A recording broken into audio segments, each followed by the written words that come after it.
Hey guys, jak se máš, jak se máte? These two phrases mean exactly the same. Semantically they're the same. Lexically also, they use the same words, the same vocabulary. Now the only tiny difference between those two phrases is in grammar.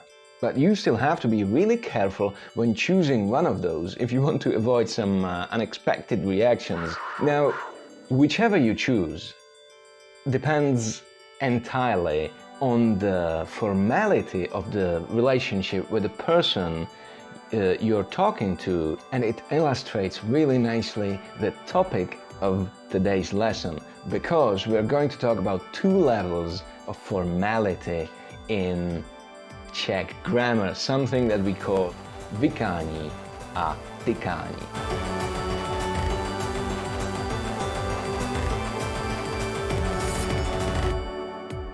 Alright, so in any language you have to choose which word to use in which situations. So for example, you would use different words when sitting with your friends in a pub than what you would say in a meeting with your boss, negotiating something really important.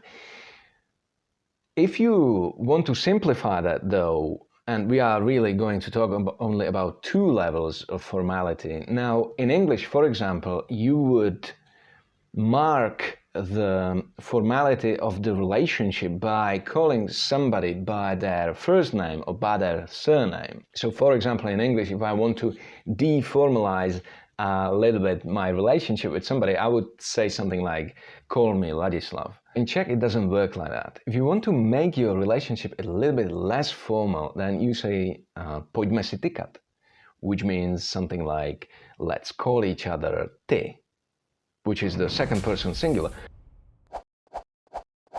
This is why it is called Tykání, opposed to Vykání, which is the grammar where you address the other person by the second person plural, which is vy. This is why it is called Vykání. So you use Vykání, that means that you address the other person by the word vy. In situations when you're talking to a person who you don't know really that well, or who you have a formal relationship with. But if you know the person, if it's your friend or a member of your family, now that you would typically use ty, which is much less formal. So that is it, yeah? If it is your friend, if it is your brother, then you use ty.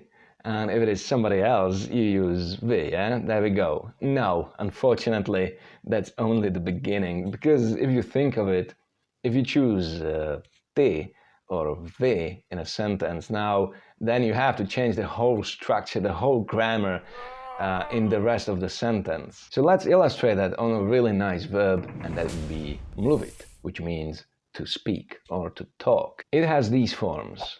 Já mluvím, I speak. Ty mluvíš, you speak. On, ona to mluví. He, she, it speaks.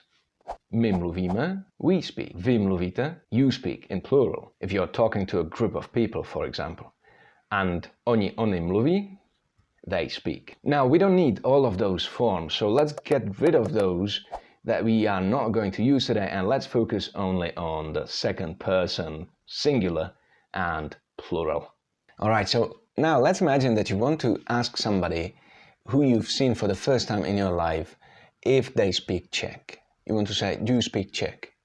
Now, in this case, you would typically go for Vykání, and in that case you need to use vy and the correct form of the verb. So the question would sound, vy mluvíte česky? Now, very often Czech omits the subject in the sentence, so you would skip vy and you would say only mluvíte česky.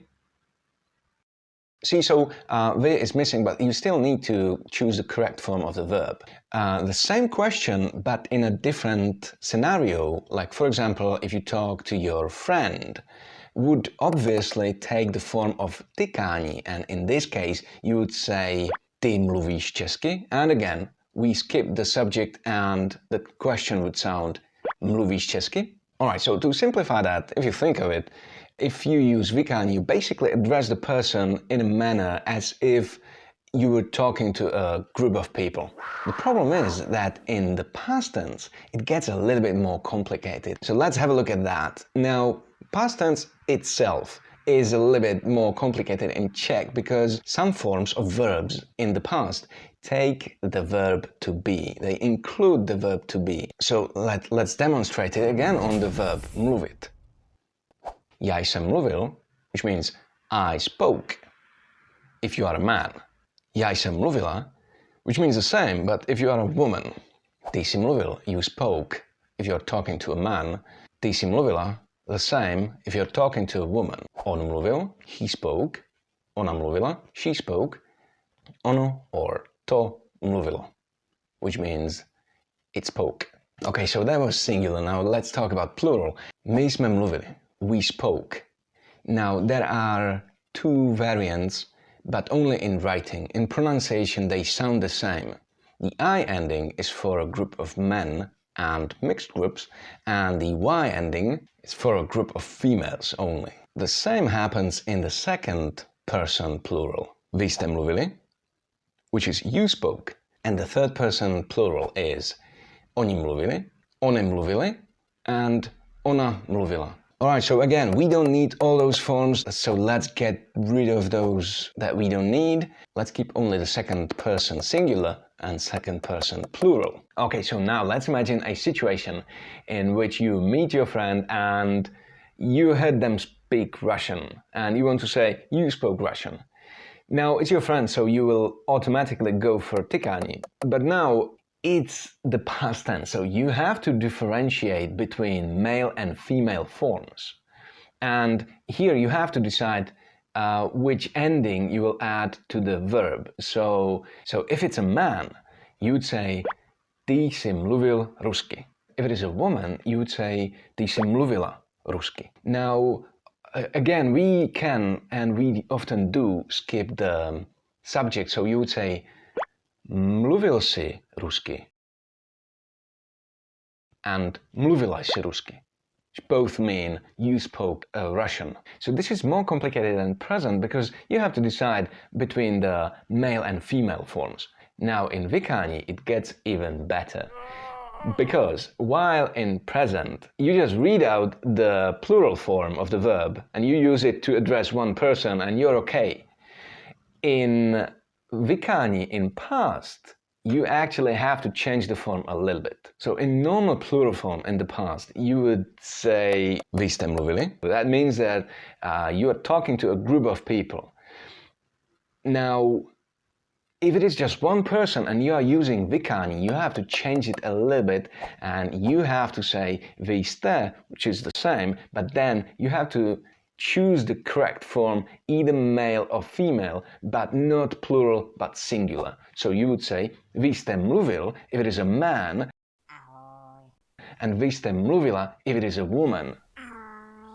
So again, in the situation when you meet somebody for the first time in your life and you want to say something like this, something like you spoke Russian, now you would have to say Vy jste mluvil rusky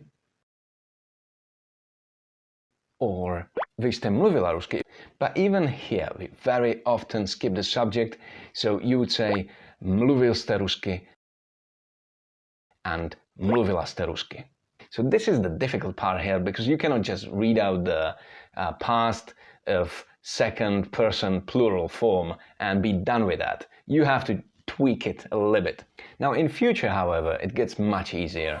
And that's because even the forms of verbs in future are really easy. If we have a look at, for example, mluvit in future, the forms would be já budu mluvit, I will speak, ty budeš mluvit, you will speak, on, ona, to, or ono, bude mluvit, he, she, it, will speak, my budeme mluvit, we will speak, vy budete mluvit, you will speak, oni budou mluvit, oni budou mluvit, ona budou mluvit. So, for example, in a situation where you talk to your friend, you want to say, you will speak English. So you would simply go for the second person singular, and you would say, ty budeš mluvit anglicky.